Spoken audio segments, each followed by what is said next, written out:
Poder das grandes fundações, querendo moldar como as pessoas pensam, o que elas fazem, a maneira delas de ser, o que elas creem que é possível ou impossível, de modo a criar uma nova mentalidade em que está afastado do cristianismo. E vamos ver como eles fizeram isso na época da Primeira Guerra Mundial. Um grande teste de como mudar a maneira de ser de um povo inteiro através de um meio eficaz da guerra contra os seus terríveis males. Vamos ver juntos.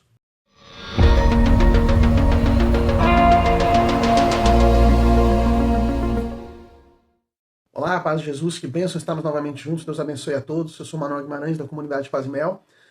E nós estamos juntos novamente aqui para conhecermos esses grandes desafios para o cristão no século XXI, tentando entender a realidade à nossa volta e por que se levantam tantas forças anticristãs, tanta difamação contra o cristianismo, de tanto ataque ao cristianismo, à Igreja Católica.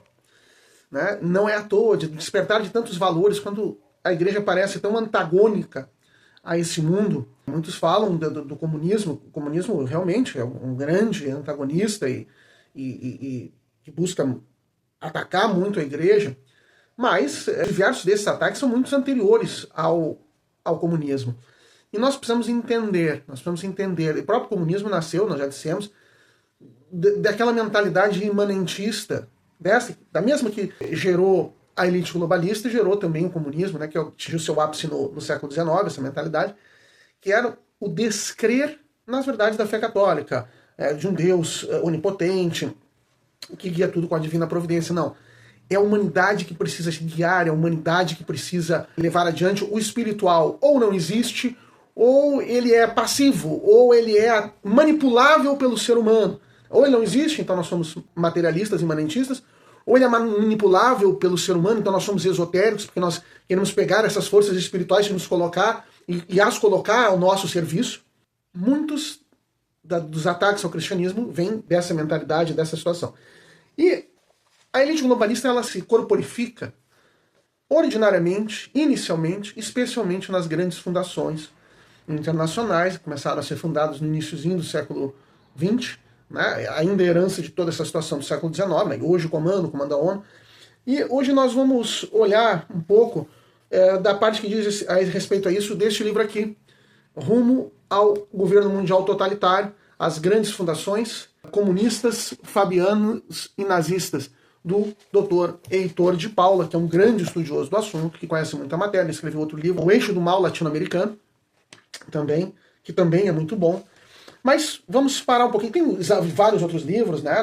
Nós vamos vendo aqui, em breve nós vamos ler mais A Corporação, do Nicholas Hager, mas vamos agora no Heitor de Paula. Ele diz que as grandes fundações têm um antecedente um pouquinho anterior, um pouquinho mais do início do século XX, a partir de um grande magnata do século XIX, inglês, o Cecil Rhodes, que ficou multimilionário com o comércio, a mineração e o comércio de diamantes a partir da África do Sul. A África do Sul ali, aquela região era colônia da Grã-Bretanha, e ele foi para lá e capitaneou essa exploração de diamantes. Ali há um depósito muito grande de diamantes, e enriqueceu com isso. Então o Heitor de Paula diz que em 1891 ele, Cecil John Rhodes, mais William Stead e Reginald Ballot Brad, segundo o Visconde de Esher, se uniram no que foi conhecido como The Cecil Block e fizeram a criação de uma sociedade para um grupo restrito que chamaram de The Society of the Elect, a Sociedade dos Eleitos. Veja, sempre tem esse teor messiânico. Sempre quando se, aspas, derruba Deus, o ser humano acaba tendo que ocupar o lugar de Deus. Por isso que o maior de todos os pecados é a idolatria, por isso que o primeiro mandamento é amar a Deus acima de todas as coisas. Porque se nós perdemos esse, nós colocamos o homem no lugar de Deus e ele se sentindo no lugar de Deus, não que ele se sinta Deus, mas o Deus está no ápice do universo. Digamos assim, está acima até de todo o universo, está fora do universo, né, segundo a mentalidade católica.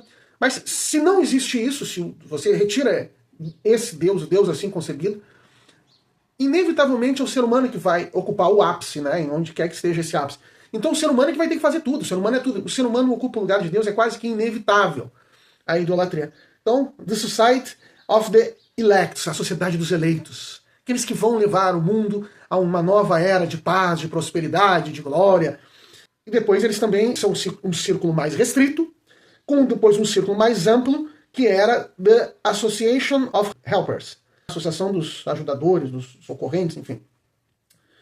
Depois se juntou a eles o Alfred Milner. Bom, Sir Alfred Milner. Bom, então eles fundaram essas sociedades, tinham a ideia de criar uma grande liga de nações para a prosperidade, para o bem. Nessa época a ideia era principalmente as nações de língua inglesa, da Grã-Bretanha e colônias, né? E, inclusive eles planejaram a descolonização das colônias inglesas para que formassem a British Commonwealth of Nations, Unidade das Nações. Era uma comunidade de nações de língua inglesa. Sempre nessa mentalidade, em que estava pressuposto a desimportância do cristianismo, colocar de lado o cristianismo e serem esses dirigentes. Vejam, a ideia, não, vamos levar para o bem, para a prosperidade, para a paz, para a glória. Nós vamos conduzir, nós conduzimos para isso. E então existe uma elite de eleitos, como diz o título do grupo, de iluminados. Não há como quem não faz parte dessa elite chegar a ela. É a divisão do mundo em duas grandes classes. Então, desse grupo elaborou uma estratégia de ação, diz o Heitor de Paula aqui. Começam a financiar os estudos, as grandes capacidades intelectuais dessas nações, financiado por eles, para levar essa mentalidade para todos e consolidar essa sociedade de duas grandes classes. Então, diz o Heitor de Paula, os métodos de atuação incluíam a penetração na política, na educação e no jornalismo. Ou seja, nós temos que jornalistas, aqueles que transmitem a informação, que vão, portanto, moldar o imaginário das pessoas, moldar. As pessoas acreditam no o que está acontecendo no mundo, na minha vila, no meu país, no meu continente, no mundo. É aquilo que os jornalistas dizem. Então nós temos que moldar esse conhecimento, penetrar no jornalismo, na educação, claro. Se nós penetrarmos na educação, nós vamos. A formação do imaginário das pessoas, a formação do que as pessoas creem que é possível, que não é possível, o que é, o que não é, a história da humanidade, o que foi, o que não foi, quais são a fonte dos males da nossa vida, qual é a fonte dos bens, e na política.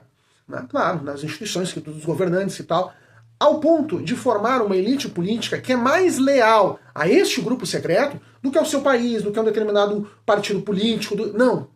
Essa elite secreta ou semi-secreta, a lealdade principal dos seus membros é para com ela. É assim que se vai garantir o direcionamento da humanidade, da comunidade de nações, do Império Britânico, e depois, a partir das grandes fundações do mundo todo, para o bem que aqui nós estamos vendo que é o melhor, nós, elite iluminada, elite globalista, enfim.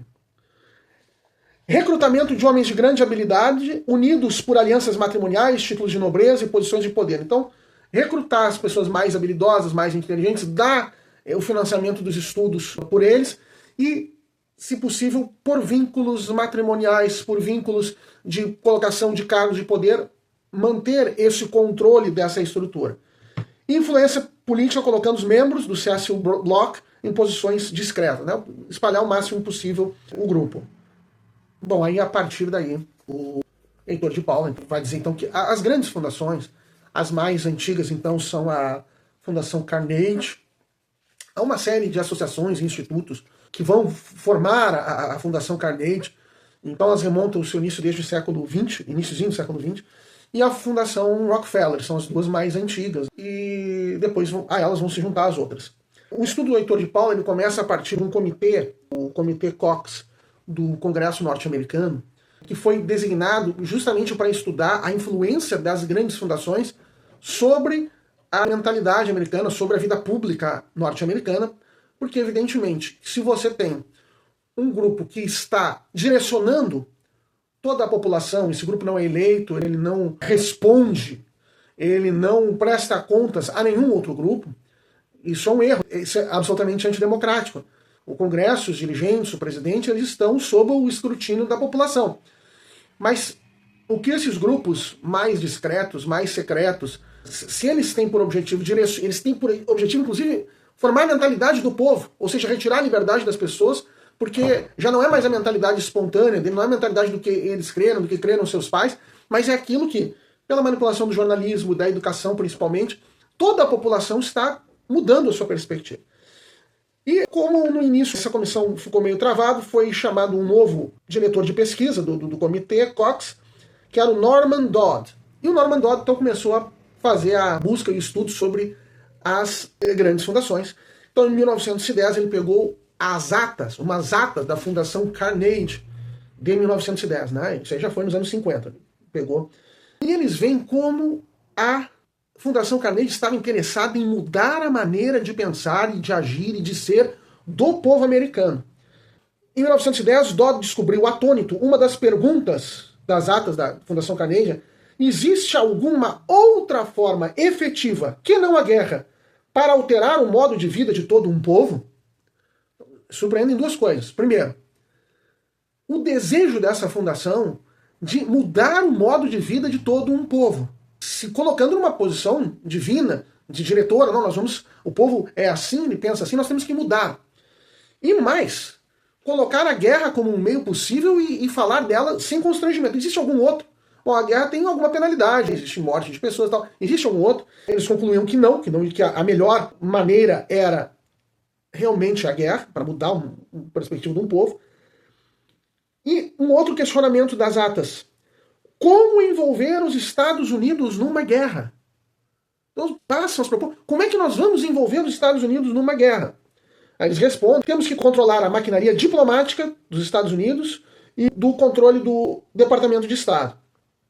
Bom, e realmente eles passam a ocupar espaços e passam a ocupar esses cargos dentro do governo americano. E 4 anos depois dessa reunião começava a Primeira Guerra Mundial. E o Heitor de Paula, ele mostra como a Primeira Guerra Mundial muda o jeito de ser da sociedade americana. O Heitor de Paula diz assim: o que significava exatamente impedir um retorno ao modo de vida anterior à guerra? O que existia no período anterior à Primeira Guerra Mundial e queriam evitar era o tempo do liberalismo clássico, que tanto enriqueceu os países ocidentais, que enriquecia inclusive essa elite globalista. O que acontece é o seguinte: você tem uma situação de livre comércio em que se formou uma elite, alguns enriqueceram muito e são donos de imensas fortunas. Você está numa posição superior, e diz: não, agora eu não quero mais esse modo de ser econômico, porque eu quero me manter aqui, esse mesmo modo de... daqui a pouco eu posso cair. Então a partir de agora eu quero monopólios, eu quero burocracia, eu quero impedir essa movimentação de outros chegarem e eu de cair. Mas os costumes e a moral que estavam sob a batuta do período vitoriano, moral e costumes rígidos, o modo de vida anterior à guerra que devia ser evitado era o liberalismo econômico clássico e a moral vitoriana. Então ele vai dizer como a Primeira Guerra Mundial efetivamente mudou os povos. Ele vai dizer assim: a história provou que a Primeira Guerra Mundial teve impacto profundo no povo americano. Pela primeira vez, um grande número de mulheres teve que deixar seus lares para trabalhar em fábricas, porque os maridos estavam na guerra, corroendo o papel histórico da mulher como coração da família. A própria santidade da família foi colocada em risco. Então, a vida na América foi profundamente modificada. E, mais, ele diz assim: a terrível experiência... Então ele está falando do Modris Eckstein, observou que a ida dos soldados para o fronte gerou uma modificação da moral, das artes e da intelectualidade.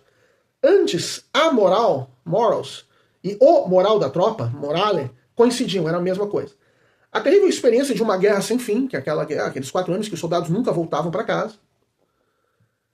A convivência diária com cadáveres e excrementos, as saudades de casa, a falta de sexo, foi paulatinamente minando a moral. Homens casados, noivos ou namorados que foram para a guerra com a intenção de serem fiéis, foram perdendo toda a noção de fidelidade ao ponto de sacrificar-se à moral em nome de manter o moral das tropas. A visita às prostitutas tornou-se um meio semi-oficial de manter algum equilíbrio mental da tropa. Com isso, o idealismo que levou muitos ao combate foi também destruído. Ao mesmo tempo, as mulheres deixadas sós, assumindo papéis masculinos na indústria de guerra, experimentaram uma autonomia que em muitos casos levou à perda de suas intenções iniciais de fidelidade. Tornaram-se frequentes as cartas pedindo divórcio, ou pior, o soldado, ao retornar esperançoso, encontrava outro em seu lugar, quando voltava para sua família. O mundo mudava nas artes, no costume e na moral. Surgiu a economia planificada, né? Surgiu na União Soviética e quis ser imitada no Ocidente. Houve um aumento expressivo da riqueza nacional americana. Os anos 20 foram os Roaring Twenties, cujo símbolo foi as Flappy Girls, as melindrosas, né? Aqui no Brasil a gente chamava de melindrosa. Jovens modernas com a intenção de se divertir e desrespeitar padrões convencionais de comportamento. Usavam saias curtas, vestidos curtíssimos, aboliram o espartilho, cortavam seus cabelos curtos, que hoje nós chamaríamos o corte Chanel, fumavam longas piteiras, ouviam e dançavam provocativamente o jazz e o Charleston, que se tornaram músicas nacionais. Foi a era do jazz, do voto feminino, da lei seca, que acabou levando ao aumento de poder da máfia. Enfim, toda essa mudança de comportamento que nós não temos como fazer toda a história de como aconteceu, não existe, mas como as atas de uma dessas fundações, da mais antiga delas, a Fundação Carnegie, cogitava como nós podemos fazer para controlar um povo, para modificar um povo. O principal motivo é guerra. Então para isso nós temos que entrar na diplomacia, na Secretaria de Estado, conforme a estrutura americana, e realmente acontece essa modificação.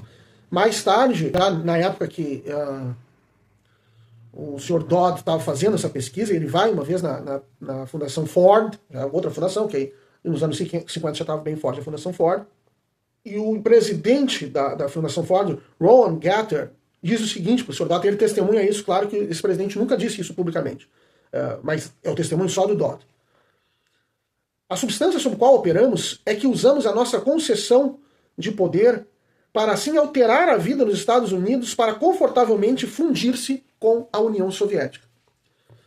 Como assim fundir os Estados Unidos com a União Soviética? Que absurdo! Mas nesse tempo as fundações elas já tinham essa sistemática de gerar alianças, de aqueles que ela financia os estudos, financia tudo e depois coloca em posições-chave nos governos, tenham mais lealdade a elas do que ao próprio governo, ao povo que elegeu essas pessoas, enfim. E unir com a União Soviética no sentido de que nós queremos um controle maior do Estado, para que nós tenhamos o controle, para nós nos mantermos como essa elite que controla o mundo, não termos mais subidas e descidas, nós nunca perdermos essa posição de elite. Ainda que alguns outros acabam ascendendo e se integrando ali, Depois, toda a era da informática vai trazer toda uma nova casta, toda uma outra turma para esse grupo também.